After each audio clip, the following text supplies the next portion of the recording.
Hey guys, so today we're going to be making Salvadorian pupusas. What you're going to need for this recipe is some beans or frijoles. We're going to fry them ourselves, some mozzarella cheese, some chicharron, which you can get pre-made, but it's basically pork, tomato, onion, bell pepper, and garlic, all mixed together. Masa made out of corn, tomatoes, and jalapenos, but we're going to use this can that has both of them already made. Some bags of coleslaw already mixed, some crushed red pepper, some white vinegar, water, and salt. You'll also need a pot, a skillet or a pan will do, a blender, and a strainer. Now on to the first part of the recipe, the salsa and the curtido. For the salsa, add some salt to your canned tomatoes, then put it inside of a blender. Blend it until it's nice and smooth, then transfer it onto a pot. You want to leave it here until it's boiling, then take it off. We want this to be nice and liquidy, so if you think that it needs to be more runny, get some water, preferably some from the can that it came from, and pour it into it. That's it for the salsa. Now on to the curtido. Put your coleslaw mix in a strainer that's on top of another bowl. This is important. Now run salt over it, then add your crushed pepper to the top. Just a little bit depending on how spicy you want it to be. I like mine without any because I don't really do spicy.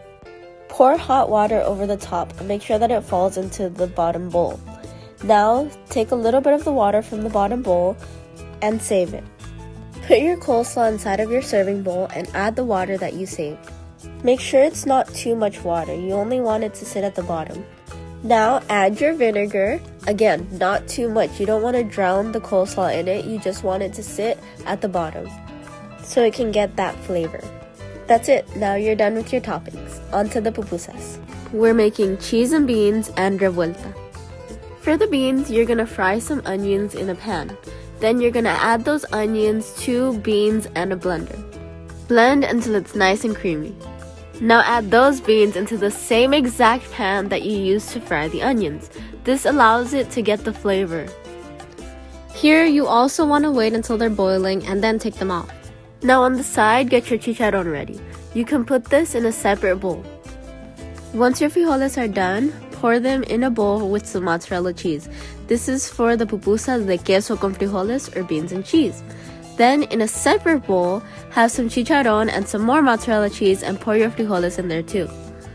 This is for the revueltas or mixed. Now mix them together. Traditionally this is done by hand, but you can use a spoon or something if you want to. Now your fillings are done. Set them aside in different containers. Now time for the masa. What you're going to do is you're going to get your masa, this is about half of the bag, and you're going to add water to it. We stopped measuring the water because we just know that you need enough to make it nice and doughy. Once you can do this to it, then you know it's ready.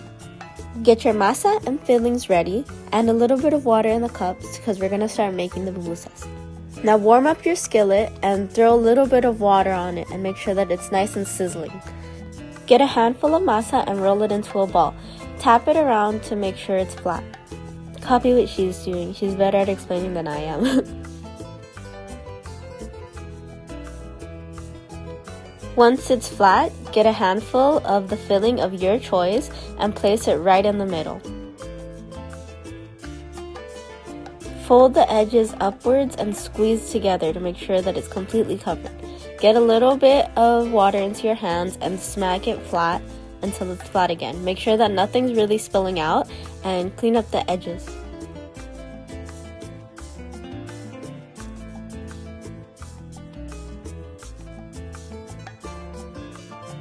Now place that one onto your skillet and continue making the rest. If you look at the same level of the pupusas, you can see that the bottom is starting to cook up and the top isn't. So once you see that the bottom is starting to change color a bit, flip it over. When you flip, you want it to have those nice brown spots on the top of them. But you're not done yet. Continue doing this a couple times.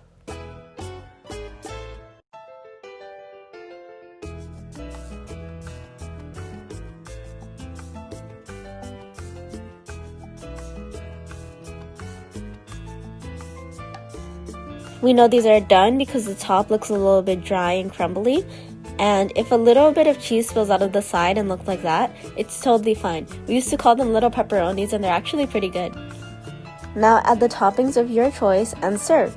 If you try it out, please tag us. It's very delicious. Thanks for watching. Bye guys!